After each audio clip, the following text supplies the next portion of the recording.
The city of New York had always been bustling, but tonight it felt strangely quiet. I had been traveling for hours, and all I wanted was to get some rest. The cab dropped me off at a small, isolated hotel at the edge of town, the Old Garden Inn. It had the kind of charm that could make you forget the world around you. Old wood, creaking floors, and the faint scent of something musty in the air. A few steps into the lobby, the receptionist greeted me with a tired smile. "Room 13 is available, sir," she said, handing me the key. I smiled politely. "Lucky number," I said, trying to hide the unease creeping over me. There was something off about the place, but I didn't want to acknowledge it. After all, it was just a hotel, right?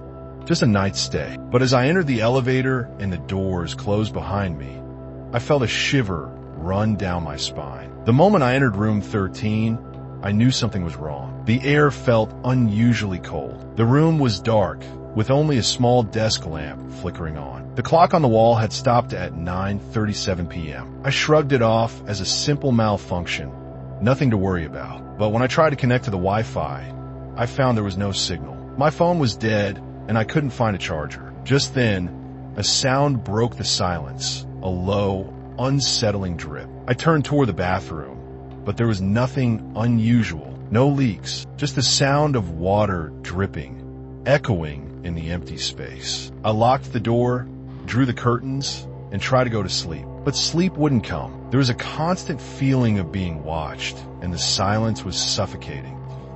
At around 1:15 a.m., I was jolted awake by a sound at the door. It wasn't a knock, more like a soft thud, almost like something had bumped against it. I sat up in bed, heart pounding in my chest. I looked at the door, wondering if I should open it. I didn't. Instead, I grabbed my phone and tried to call the front desk. No signal, but then I heard a faint voice, not from the phone, but from the other side of the room. "Don't open the door."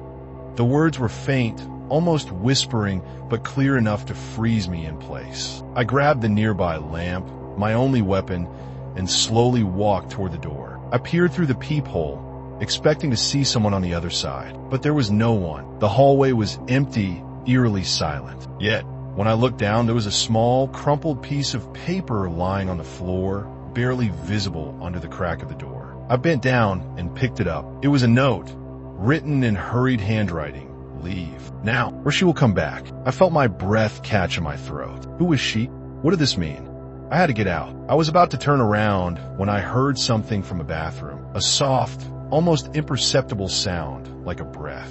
I rushed to the bathroom, but it was empty. The mirror fogged up, and as I wiped it with my hand, I saw a single word etched in the condensation. Help. I couldn't take it anymore. Something was terribly wrong with this place. I grabbed my things and headed for the lobby. But as I reached the elevator, I saw the receptionist again.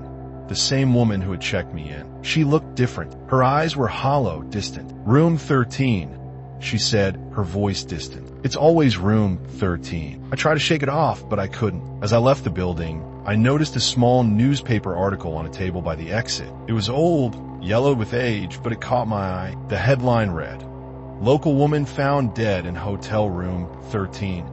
Mystery surrounds her death."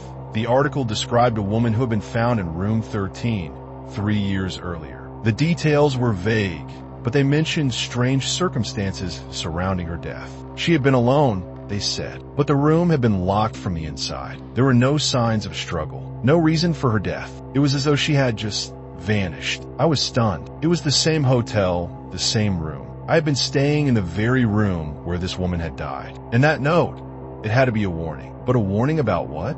I decided to get some rest. But the more I thought about it, the more my mind raced. The pieces weren't adding up. Who was this woman?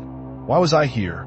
Was she trying to tell me something? The next morning, I went back to the hotel. I needed answers, but when I walked in, everything seemed normal again. The receptionist was gone, and the hotel felt almost too quiet. I approached the front desk and asked about the incident in room 13. The clerk gave me a puzzled look. "There was no such incident," he said. "The hotel's been open for over a decade now. You must be mistaken." I was confused. How could that be? I had seen the article. I had heard the voice. Something wasn't right. Suddenly, the elevator doors opened behind me, and a man stepped out. He looked familiar, though I couldn't place where I had seen him before. But then I remembered He was the one I'd seen in the newspaper photo next to the article. He had been a detective investigating the woman's death. He walked straight toward me, his expression unreadable. Without saying a word, he handed me a small envelope. Inside was another note. She's still here. Room 13 isn't empty. I turned, my blood running cold. Room 13 had never been just a room. It was a trap, and I had been pulled in. I knew it now. I wasn't supposed to leave. I fled the hotel, but no matter how far I went, I couldn't escape the haunting feeling. Every time I looked at a hotel room number, I saw 13. Every time I closed my eyes, I heard her voice whispering my name. Room 13 wasn't just a room. It was a place that trapped souls, and I, unfortunately, had checked in.